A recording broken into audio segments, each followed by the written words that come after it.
Welcome to the Elementary STEM Coach Podcast. I'm your host, Naomi Meredith, a former classroom teacher turned K-5 STEM teacher and coach. With over a decade of experience teaching and a master's degree in STEM leadership, I'm here to coach you throughout the year to help you gain back more time to create innovative experiences for your students. How do you teach your students what the word STEM actually means? In this podcast episode, I'm going to give you some tips and lesson ideas of how you can do this with your students, and it doesn't have to take a whole lot of time. In the end, hopefully your students understand that STEM is an actual subject and not just the stem on a plant. When I first stepped into my K-5 STEM role at the school I was teaching at, I had just left the regular classroom. So I taught second grade for 2 years, third grade for 4 years. And then I was at a brand new to me school with no curriculum. I didn't know any of the students. I didn't know any of the teachers. Likewise, they didn't really have a STEM class. They called it technology. So for everybody in the building, this was new to them. Maybe you're in a similar position or they've had STEM before, but you just want to make sure all the kids have an understanding what STEM actually means.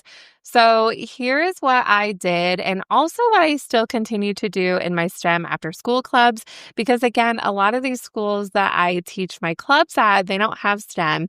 And so I just want to make sure the kids understand what we are doing and how this all connects together. So the first and easiest way to get started with this is, how do you present this in your classroom? I had up on my big whiteboard, it was a big whiteboard wall, just big cutout letters that said STEM, STEM.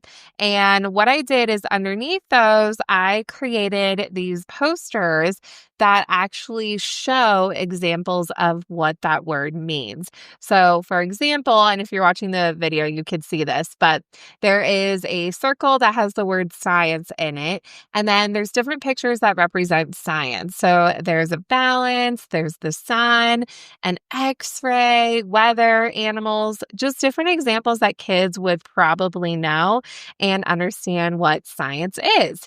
I did this for every single letter. So there's one for technology so they can see those examples, one for engineering. If you teach STEAM, I have one for art as well. But showing that visual of what those letters mean in STEM, just having it up all year long was extremely helpful. Not only did I refer to these at back to school, but I actually referred to them all year long. It's okay if you don't go super in depth right now. If you're continually referring to this and what STEM means and how it connects to the learning, then you are set up already. Then I created some slides that I would put on my screen, and the kids could see it as soon as they walked into the room and sat down at our group meeting area. Each slide represents, again, each letter of STEM. So there is a slide that goes along for science, technology, engineering, and math, and there are empty circles that you can fill in. I've also done this with kids where they can actually fill out these pages or slides that I'm talking about, where they could fill them out digitally or they could draw their responses. But if you want to even save some time, I fill them out myself with my own examples. So back to that science example, for that science slide, there are different things about science that I love and enjoy in my real life. On my science slides, I have butterflies, I have rocks and minerals, I have space, and I have sea lions, which I tell kids are like wet puppies of the ocean. They're one of my favorite animals. So these things are on the slide. There's visual representations of them. I even have a picture of me. I said, these are my favorite things. And just as a quick warm up before we get into anything that day, I share with the kids something like this. Oh my goodness, everybody, these are all the things about science that I enjoy. And in STEM, in this class, S stands for science. And these are all of my favorite things that I love about science. Thumbs up if you enjoy butterflies. Oh my goodness, we have some friends in here who like the same thing. I like butterflies because I think they're beautiful. They're so important to our earth and they help with pollination.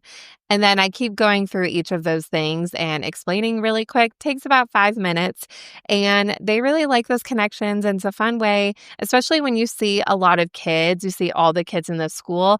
It's a fun way to share those real world things and help them see that you're a real person too. And the last way I like to share about what STEM actually means is showing a quick video clip of actual definition of the word STEM. And in fact, I know it's really hard to find these videos that are quick and are appropriate for elementary age students. So I just went ahead and created some for you. They're there for free over on my YouTube channel, Naomi Meredith. And there is a video that gives you an overview in a couple minutes of what STEM is. And then if you want to go again in depth of every letter, the same day, multiple days, there is a video that goes along with every letter. And there is one for art, and I do mention STEAM in the STEM video. So if you think, oh, you only have STEM, I have STEAM as well in all of these resources that I'm talking about. So again, being explicit about what STEM is can be really helpful. You can do other activities about it if you want, but if you're just looking for a quick introduction and making it meaningful for kids before you do any of the other back to school stuff, those are my top tips for helping you get started. If you're interested in any of those resources, those printables, those posters, those slides, you can grab them in the show notes for this episode. You can check those out in my TPT shop, Teachers Pay Teachers shop, Naomi Meredith, and those are all there ready to go. If you have some other strategies of how to introduce the word STEM to your students, let me know. Send me a DM my way on Instagram at Naomi Meredith, or put them in the comments if you're watching the YouTube version. I would love to hear your ideas. Thank you so much for listening to today's episode of the Elementary STEM Coach Podcast. I would love to connect with you over on Instagram at Naomi Meredith _ or send me an email to elementarystemcoachpodcast@gmail.com. Also, make sure to check out my website, naomimeredith.com, to see all the show notes from today's episode and shop my K-5 STEM resources. Any questions you have, needs for resources, or ideas for episodes, get in touch. I'll talk to you soon.